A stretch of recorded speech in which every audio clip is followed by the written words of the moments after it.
Proclamation.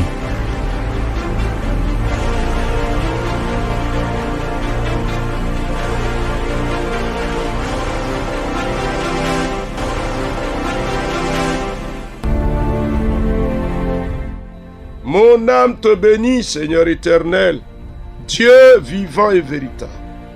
Tu es le roi de gloire, tu es le Dieu des cieux, tu es le Père élevé, tu es l'incomparable et le glorieux Seigneur, tu es le puissant et le véritable, le seul dont le règne s'impose et dont l'Esprit soit puissant pour agir.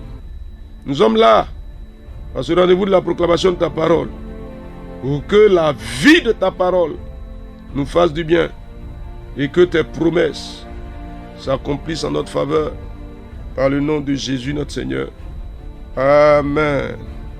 Alors, chers amis, si nous avons le Saint-Esprit, c'est parce que Dieu veut faire de nous des réponses pour la vie des gens. Et si nous devons recevoir cette visitation de l'Esprit là, mais je voudrais déjà vous signaler qu'il n'y a pas que pour les serviteurs de Dieu. Pour tout homme que Dieu a reconnu, nous pouvons être serviteurs de Dieu. Dans la vie chrétienne, naturellement c'est en faveur du monde. Mais nous pouvons aussi ne pas être établis dans l'œuvre du Seigneur en tant que tel. Être un travailleur dans le monde séculier, être un chef d'entreprise, et puis être un instrument du Saint-Esprit. C'est vrai? Donc quel que soit le domaine dans lequel tu es, que ce soit dans le ministère, que ce soit dans le travail, dans le monde séculier, je veux que tu dises avec moi que je suis un instrument du Saint-Esprit au nom de Jésus-Christ. Cher ami, est-ce que tu peux le déclarer? Je me reconnais comme tel. Je m'affirme comme tel. Je suis un instrument du Saint-Esprit. Alors, je vais lire avec vous le texte de Genèse chapitre 41, verset 37 au verset 40. Puis nous allons voir ce que nous allons en retirer. Genèse 41, 37 à 40. Voici ce qui est écrit. Ces paroles plurent à Pharaon et à tous ses serviteurs. Et Pharaon dit à ses serviteurs, trouverions-nous un homme comme celui-ci, ayant en lui l'Esprit de Dieu? Et Pharaon dit à Joseph, puisque Dieu t'a fait connaître toutes ces choses, il n'y a personne qui soit aussi intelligent, aussi sage que toi. Je t'établis sur ma maison, et tout mon peuple obéira à tes ordres. Le trône seul m'élèvera au-dessus de toi.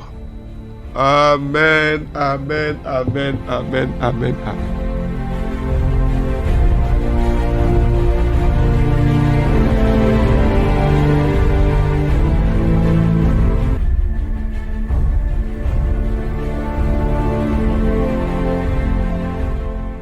Cher ami, alors avant d'arriver là, on voit Joseph qui a été maltraité par ses frères. Ils lui ont imposé un mauvais traitement. Et ils l'ont vendu à des Ismaélites. Les Ismaélites qui l'ont vendu à Potiphar en Égypte. Et la femme de Potiphar qui l'a accusé, il a été mis en prison. Et de la prison, il est arrivé sur le trône. Est-ce que tu penses que le chemin de ta vie, malgré toutes les tractations, est-ce que tu penses que Dieu peut te conduire pour t'établir dans la position de grâce dans laquelle il va révéler sa gloire à travers toi? On peut t'attaquer, on peut t'agresser spirituellement, on peut t'accuser, on peut faire tout, on peut s'opposer à toi, on peut faire tout, on peut te chasser du travail, on peut faire tout. Mais est-ce que tu crois que l'Éternel est maître de ta destinée et que Dieu te conduit sur le chemin de la destinée? Ça peut être un chemin paisible, ça peut être un chemin troublé, mais Dieu te conduit. Qu'est-ce que tu dis? Ah Seigneur, je le déclare, tu me conduis. Tu me conduis, nom de Jésus-Christ, sur le chemin de ma destinée. Ah oui. Seigneur, tu manifestes ta gloire. Tu manifestes ta gloire. Tu la manifestes avec force et avec puissance. Tu la manifestes, tu glorifies ton nom. Tu me conduis. Seigneur, malgré tout, tu me conduis. Tu me conduis. Et tu m'établis, Seigneur. Oh Dieu, tu me conduis dans le chemin de ma destinée. Cher ami, vas-y, il faut le croire. Hein? Le Seigneur utilise toutes les circonstances pour nous conduire à être établis dans sa grâce. C'est vrai? C'est ça l'œuvre du Saint-Esprit. Le Saint-Esprit sait modifier les circonstances. Le Saint-Esprit sait utiliser les circonstances. Ah, cher ami, dit quelque chose. Il me conduit dans le chemin de ma destinée pour m'établir dans la position de grâce dans laquelle il me reconnaît. Nom de Jésus-Christ. Tu te laisses conduire ou même tu résistes? Ah, parce que beaucoup d'entre nous, quand il y a quelques épreuves qui arrivent à leur vie, c'est fini. Ils vont se plaindre, ils vont murmurer, ils vont crier, ils vont dire des choses inimaginables. S'ils avaient même une responsabilité dans l'église, ils vont refuser de l'accomplir. Ils vont même cesser d'aller à l'église comme il faut. Cher ami, dit non. Je refuse ce chemin-là. Je le refuse.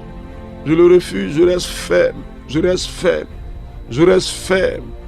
Pour me laisser conduire par le Seigneur à travers les circonstances. Cher ami, dit quelque chose. C'est de ta vie qu'il s'agit, hein, s'il te plaît. C'est de ta vie qu'il s'agit, frère. C'est de ta vie qu'il s'agit. Ah oui, les épreuves là, elles font partie de notre vie. Et regarde Jésus. Si les gens avaient compris le plan de Dieu, est-ce que Jésus aurait été condamné et crucifié? Non. Mais si Jésus, dans le jardin de Gethsémani, qui a dit, Père, si cette coupe peut s'éloigner de moi, toutefois non pas ce que je veux, mais ce que tu veux. Si Jésus avait voulu, comme il a dit, que s'il le voulait, il avait des anges qui pouvaient le servir, s'il avait appelé ces anges-là, pour détruire les soldats, pour qu'ils ne soient pas arrêtés, pour être accusés au tribunal, pour être condamnés et crucifiés, est-ce que nous serions sauvés aujourd'hui? Il est le premier dans plusieurs frères. Aujourd'hui, nous sommes frères et sœurs de Jésus-Christ. Nous sommes héritiers et co-héritiers avec Jésus-Christ parce que Jésus-Christ a donné sa vie. Donc le chemin, on y va ou bien on n'y va pas? On y va, cher ami, n'est-ce pas? On marche dans le chemin de notre destinée. Quel que soit ce chemin. Dieu nous conduit. Tu le dis, il nous conduit au nom de Jésus. Maintenant, regarde. Il a parcouru le chemin de sa destinée, Joseph, n'est-ce pas? Et de la prison, Dieu a créé une circonstance. Pharaon a vu des songes. Et Pharaon, personne des sages de l'Égypte ne pouvait interpréter. C'est celui qui est en prison là, qu'on est allé chercher et qui a interprété les songes. Il fallait préparer 7 années de famine. Et Dieu a utilisé son serviteur. Écoutez ce que Pharaon dit. Trouverions-nous un homme comme celui-ci, ayant en lui l'Esprit de Dieu? Cher ami, je veux que tu dises avec moi. Par le Saint-Esprit, ma vie est la réponse de Dieu pour la vie des gens au nom de Jésus. Vas-y. Cher ami, dis quelque chose.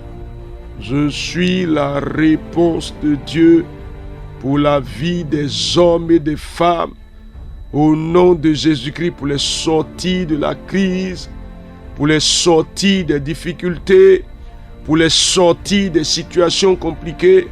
Je suis la réponse de Dieu. Ah, Saint-Esprit, tu me conduis au lieu de la réponse. Ma vie est une réponse. Nom de Jésus-Christ, par le Saint-Esprit. Tu parviens ou bien tu ne parviens pas, cher ami? Tu arrives là-bas ou bien tu n'arrives pas là-bas? Dis-moi quelque chose.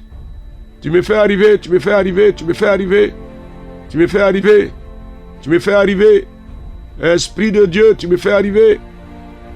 Je suis une réponse. Je suis la réponse de Dieu pour les hommes. Au nom de Jésus-Christ. Peut-être que Dieu va te faire partie dans une entreprise dans laquelle tu seras la réponse de Dieu. Ah oui, peut-être que Dieu va te faire partie à un endroit où tu seras la réponse de Dieu. Peut-être que Dieu va te faire partie quelque part où tu seras la réponse de Dieu. Est-ce que tu es prêt, cher ami? Est-ce que tu es d'accord, cher ami? Dis-moi quelque chose. Je suis prêt, je suis d'accord. Je suis prêt, je suis d'accord. Saint-Esprit, c'est toi qui me conduis. Et tu fais de moi la réponse de Dieu. Par le Saint-Esprit, tu me conduis là où il faut. Pour que je sois la réponse de Dieu pour la vie des gens. Nom de Jésus-Christ. Mais en même temps qu'il est devenu la réponse de Dieu pour le Pharaon, il a été établi dans sa position de destinée. Ah oui, cher ami, cher ami. Ah Saint-Esprit, tu me transportes Et tu me fais entrer dans l'accomplissement de ma position de destinée. Au nom de Jésus-Christ. Dans une entreprise, peut-être Dieu t'a conduit là pour que tes talents relèvent cette entreprise. Donc Dieu veut que tu en sois finalement le directeur. Il te conduit oui ou non. Pourtant là, tu as été d'abord un vigile à la porte. Peut-être qu'aujourd'hui, tu es vigile à la porte de l'entreprise avec tous tes diplômes. Mais Dieu te prépare le poste de directeur. Il te conduit, mais il ne te conduit pas. Il y a une situation qui va arriver où c'est toi qui vas résoudre le problème. Et puis on dit, ah mais tiens, si lui il est là, on cherchait quelqu'un comme lui. Dis-moi, ça s'accomplit par le Saint-Esprit, oui ou non? L'Esprit de Dieu agit en toi ou bien n'agit pas en toi? Il se manifeste en toi ou bien il ne se manifeste pas en toi? Oh, vas-y, peut-être qu'on va te nommer directeur d'école. Parce que par le Saint-Esprit, il y a quelque chose que tu as fait dans l'école. Tu as résolu un problème important. Ou tu as apporté des réponses importantes à une situation qui était compliquée. Et l'inspection fait un rapport. Et on te nomme directeur. Dis-moi, ça s'accomplit par le Saint-Esprit, oui ou non? La grâce de Dieu s'accomplit par le Saint-Esprit pour toi. Et Dieu t'établit dans la position de grâce. Il te met dans la position élevée. Non seulement tu as une réponse par le Saint-Esprit, mais par le Saint-Esprit tu es établi. Parce que le témoignage qu'on a de toi est un témoignage efficace, c'est un témoignage efficient, c'est ça. Béni sois-tu Seigneur pour ce que tu fais. Tu accomplis ces choses. Ta gloire et ta grandeur, ton autorité, ton règne, ta puissance et ta force se manifestent. Éternel des armées, je vois la bénédiction de l'Éternel. Le Saint-Esprit agit, il me transporte, il me conduit. Il m'établit, il fait de moi une réponse pour la vie des gens. Mon ministère est une réponse, ma vie de serviteur est une réponse. Et des gens sont bénis à travers ma vie. Et Dieu mène à une position de croissance, d'élévation. Par le Saint-Esprit, je suis à toi, Dieu des cieux, pour que tu accomplisses les choses par le Saint-Esprit.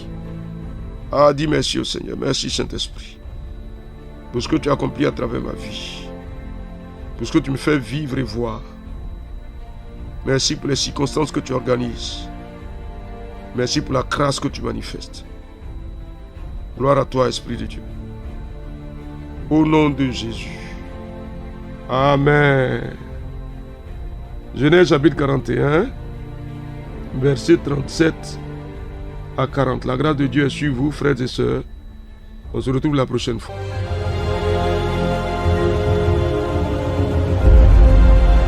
Proclamation. Dieu bénisse votre journée.